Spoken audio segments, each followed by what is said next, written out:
Hi friends, మనం previous వీడియోలో rich cards గురించి చూసాం కదా. ఇప్పుడు డేటా హైలైటర్, ఒకవేళ మీకు ఈ రెండు ఏమైనా ప్రాబ్లం ఉంటే, అంటే స్ట్రక్చర్ డేటాని డిఫైన్ చేసుకోవడానికి కానీ రిచ్ కార్డ్స్ని డిఫైన్ చేసుకోవడం కానీ మీ సైట్లో డేటా హైలైటర్ టూల్ని యూజ్ చేసుకోండి. డేటా హైలైటర్ టూల్ వల్ల చాలా అడ్వాంటేజ్ ఉంటుంది. సో నా వెబ్సైట్ని యాక్చువల్గా యాంగులర్ చేసి వీటన్నిటికీ మన ట్రైనింగ్ ప్రొవైడ్ చేస్తాము. మీరు మీకు కానీ మీ ఫ్రెండ్స్కి కానీ ఎవరైనా కావాలనుకుంటే నా నెంబర్ని రిఫర్ చేయండి. సో ఇప్పుడు నా వెబ్సైట్ని ఓపెన్ చేస్తున్నాను, Shiva IT soft. So Shiva IT soft అనేది మన వర్డ్ ప్రెస్ తోటి డెవలప్ చేసిన వెబ్సైట్, రైట్. సో ఈ structured testing tool data highlighter అనేది కొద్దిగా స్లోగా లోడ్ అవుతూ ఉంటుంది. వెయిట్ చేయండి, మీ నెట్ స్పీడ్ బాగుండాలి. చూడండి, మనకి fail to load data, please try again later అని కనబడుతుంది కదా. ఇంకోసారి క్లిక్ చేయండి. కొద్దిగా నెట్ స్పీడ్ యాక్సెస్ బాగుండాలి.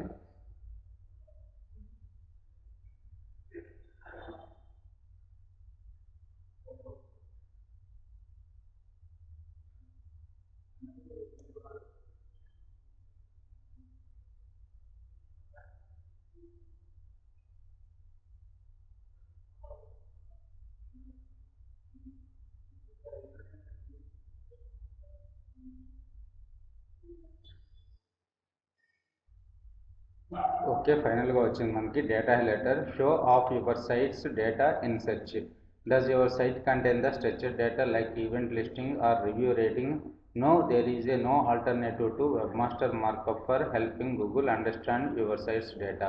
With data highlighter, you simply tag each data field with your mouse. This Google can present your data more attractively and now ways to the results. So improve the look in search. So ఇవి చూసినట్టయితే ఈవెంట్స్కి సంబంధించిన list, అలాగే ఇక్కడ చూసుకున్నట్టయితే page easily, tag page easily అంటుంది. Similar pages all at once. So మీ pages అన్నీ సిమిలర్గా ఉంటాయి. నా దాంట్లో నా వెబ్సైట్లో అన్నీ కూడా కోర్స్ కంటెంట్కి రిలేటెడ్గానే ఉంటున్నాయి కాబట్టి అన్ని పేజెస్కి ఒకేసారి మనం ట్యాగ్ చేసేయచ్చు. ఓకే, మరి దాన్ని ఎలా ట్యాగ్ చేద్దాము అనేది చూద్దాం.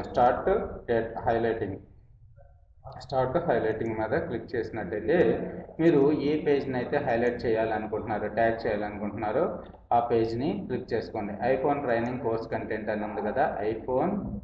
సో ఈ పేజ్ని నేను ట్యాగ్ చేయాలి అనుకుంటున్నాను. ట్యాగ్ చేయడం అంటే రిచ్ స్నిప్పెట్స్. మనం స్నిప్పెట్ రాసాం కదా ఇందాక, కోర్సుకు సంబంధించిన స్నిప్పెట్. అలాగే ఇక్కడ ఈ పేజ్కి నేను ఆర్టికలా, నా పేజ్ అనేది ఆర్టికలా, బుక్ రివ్యూనా, ఈవెంటా, లోకల్ బిజినెసా, మూవీనా, ప్రోడక్టా, రెస్టారెంటా, సాఫ్ట్వేర్ అప్లికేషనా, టీవీ ఎపిసోడా అని అడుగుతుంది.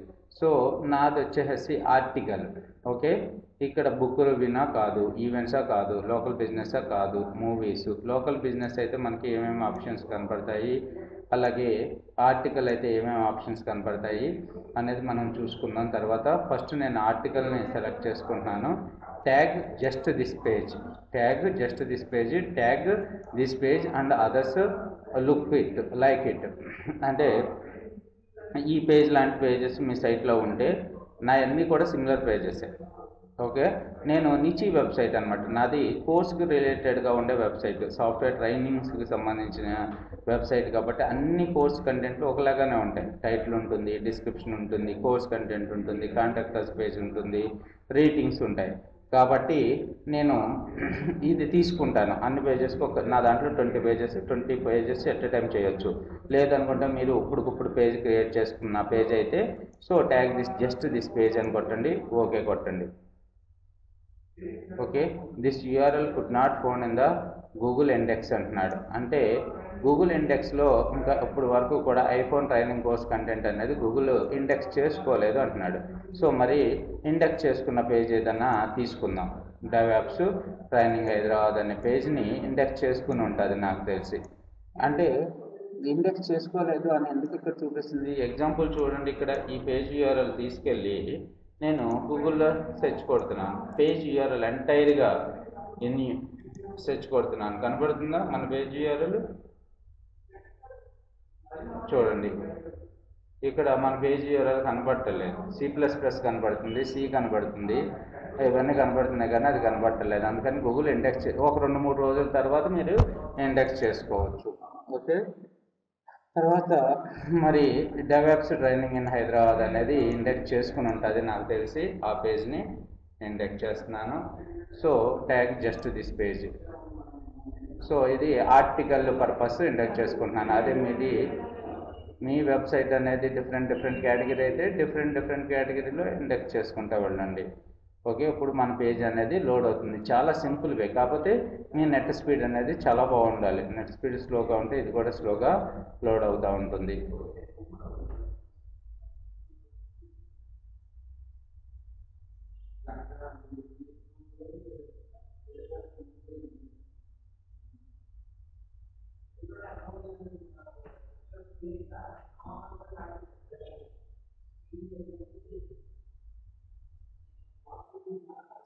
మీకు డేటా హైలైటర్లో లెఫ్ట్ సైడ్ మొత్తం క్లియర్గా మీరు వెబ్సైట్ ఏదైతే డెవలప్ చేశారో అది కనబడుతుంది కదా. మీకు లెఫ్ట్ సైడ్ ఏమో, రైట్ సైడ్ ఏమో ఇక్కడ ఆర్టికల్, టైటిల్ ఇవన్నీ కూడా కనపడుతున్నాయి. రైట్. ఈ ఆర్టికల్ యొక్క టైటిల్ ఏంటి? So DevOps training in Hyderabad. ఈ టెక్స్ట్ని సెలెక్ట్ చేసుకుంటున్నాను. సెలెక్ట్ చేసుకుని టైటిల్కి యాడ్ చేస్తున్నాను. ఇప్పుడు చూడండి, ఇక్కడ డెవాప్స్ ట్రైనింగ్ హైదరాబాద్ అని చెప్పి మనకి టైటిల్కి యాడ్ అయింది. తర్వాత ఆధర్ ఎవరు? సో నేను డెవలప్ చేసినట్టున్న ఆధర్ వచ్చేసి అడ్మిన్. ఓకే. అదే మీరు మీ పేరు పెట్టుకున్నట్టయితే రమేష్ అంటే రమేష్ అని కనపడేది. అలాగే డేట్ పబ్లిష్డ్ అని కనపడుతుంది కదా. సో దీన్ని డేట్ పబ్లిష్ ఎప్పుడైతే పబ్లిష్ చేసామో ఆ published, date and time, advance day, month, year, time, date and time auto detect. Sorry, ఇక్కడ చూడండి, మనం రాంగ్గా సెలెక్ట్ చేసాం కాబట్టి, ఓన్లీ మార్చ్ని సెలెక్ట్ చేసాం కాబట్టి మనకి ఎర్రర్ చూపిస్తుంది ఇక్కడ. రైట్. దీన్ని క్లోజ్ చేసేయండి. దీన్ని క్లోజ్ చేస్తే పోతుంది మనకి డేటా. రైట్. ఓకే. నేను మొత్తం మూడింటిని సెలెక్ట్ చేసుకుని రైట్ మిస్టేక్ చూపిస్తుంది. ఓకే. మౌస్ తోటి సెలెక్ట్ చేసుకోవటం easy. Date published, date by time చూడండి ఇప్పుడు యాడ్ అయింది. ఇప్పుడు మనకేమి ఎర్రర్ చూపించడం లేదు. ఎందుకంటే ఎర్రర్ చూపించింది. తర్వాత మీ సైట్లో ఉన్న ఇమేజ్ని సెలెక్ట్ చేసుకొని ఇమేజ్ కింద యాడ్ చేసుకోండి. ఓకే. సో ఇది ఏం కేటగిరీ వచ్చేసి సాఫ్ట్వేర్ కోర్సెస్కి సంబంధించిన కేటగిరీ కాబట్టి సాఫ్ట్వేర్ కోర్సెస్ తీసుకుని ఆ కేటగిరీకి పెట్టేసుకున్నాను, సాఫ్ట్వేర్ కోర్సెస్ కేటగిరీ. తర్వాత ఇంకా ఏమేమి ఉన్నాయి? Average rating words. సో 8 ఉంది కదా, 8 నేను వర్డ్స్ కింద ఇస్తాను. వర్డ్స్ వర్డ్ వచ్చింది ఏంటంటే. తర్వాత రేటింగ్, సారీ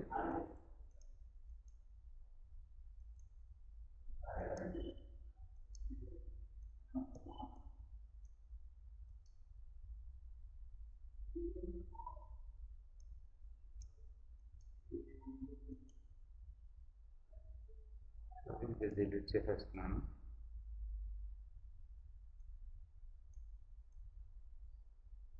సారీ, ఇది మనకి సెలెక్ట్ కావట్లేదు.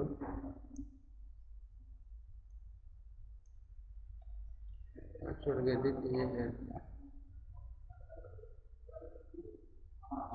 ఈ విడ్జెట్ కూడా సెలెక్ట్ అయితే బాగుండేది. ఓకే. సో ఇక్కడ వర్డ్స్కి ఇచ్చేస్తున్నాను దీన్ని.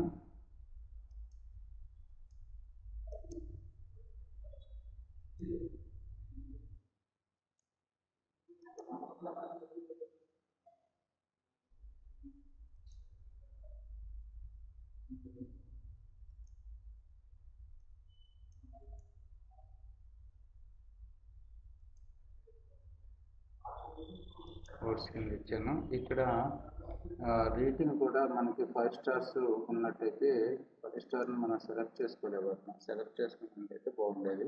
ఈ 5 స్టార్స్ని సెలెక్ట్ చేసుకుని దీనికి రేటింగ్కి అసైన్ చేసేసి తర్వాత మనం ఏం చేయాలంటే పబ్లిష్. కొన్ని మీకు కనపడిపోతే వదిలేసేయండి. సో తర్వాత పబ్లిష్ కొట్టండి. ఓకే. డేటా హైలైటర్ ద్వారా మనం ఇప్పుడు ఒక పేజ్ని హైలైట్ చేసాం. ఏంటిది? అది ఆర్టికల్. సో సో గూగుల్కి ఇన్ఫామ్ చేశాను అనమాట. అలా మీ సైట్లో ఉన్న పేజెస్ అన్నీ ఈ పేజెస్లో రిలేటెడ్గా ఉన్న పేజెస్ని ఒకేసారి మీరు చేసేయచ్చు. లేదనుకుంటే ఇండివిజువల్గా ప్రతి పేజ్ని డేటా హైలైటర్ ద్వారా హైలైట్ చేసుకుంటూ వెళ్ళొచ్చు. సో మనకి ఇప్పుడు ఆర్టికల్స్ మీద ఒక డేటా హైలైట్ చేసాం. సో ఇంకా మీరు మిగతా పేజెస్ని కూడా హైలైట్ చేయాలి అనుకుంటే మీరు సెలెక్ట్ చేసుకునే పేజ్ని ఒకవేళ మీ దాంట్లో ఏమన్నా రివ్యూస్ ఉంటే రివ్యూస్, లేదు అనుకుంటే లోకల్ బిజినెస్ అయితే local business, movies, products, restaurants, software application అయితే సాఫ్ట్వేర్ అప్లికేషన్, టీవీ ఎపిసోడ్స్ అయితే టీవీ ఎపిసోడ్స్ తీసుకొని మీరు డేటాని హైలైట్ చేసుకుంటా వెళ్ళిపోండి. అదే ఈవెంట్ పర్పస్ మీ దాంట్లో ఈవెంట్స్ ఉండే సైట్ అనుకుందాం. ఓకే, ఈవెంట్స్ ఉండే సైట్ అయితే మీరు ఎలా హైలైట్ చేసుకోవాలో చూద్దాం. అది ఇక్కడ ఉన్న మెయిన్ డ్రాబ్యాక్ ఏంటి, ఓన్లీ గూగుల్ మన పేజ్ని ఇండెక్స్ చేసుకున్న తర్వాతే మనం ఏదైనా చేయగలుగుతాం, ముందే చేయలేము. సో మీరు ముందే చేసుకోవాలనుకుంటే రిచ్ స్నిప్పెట్స్ తీసుకుని రిచ్ స్నిప్పెట్స్ ద్వారా మీరు డెవలప్ చేసుకుంటూ వెళ్ళిపోండి. ఇక్కడ చూడండి, event name, date, location, image, official URL, category, performer, ticket type, price. So ఇవన్నీ కూడా మనకి ఈవెంట్స్లో కనపడతా ఉంటాయి. Okay, thanks for watching this video. Please share this video to your friends. మీకు ఏదైనా డౌట్స్ ఉన్నట్టయితే నా ఫోన్ నెంబర్కి కాంటాక్ట్ చేయండి, లేదంటే డైరెక్ట్గా మీట్ కండి.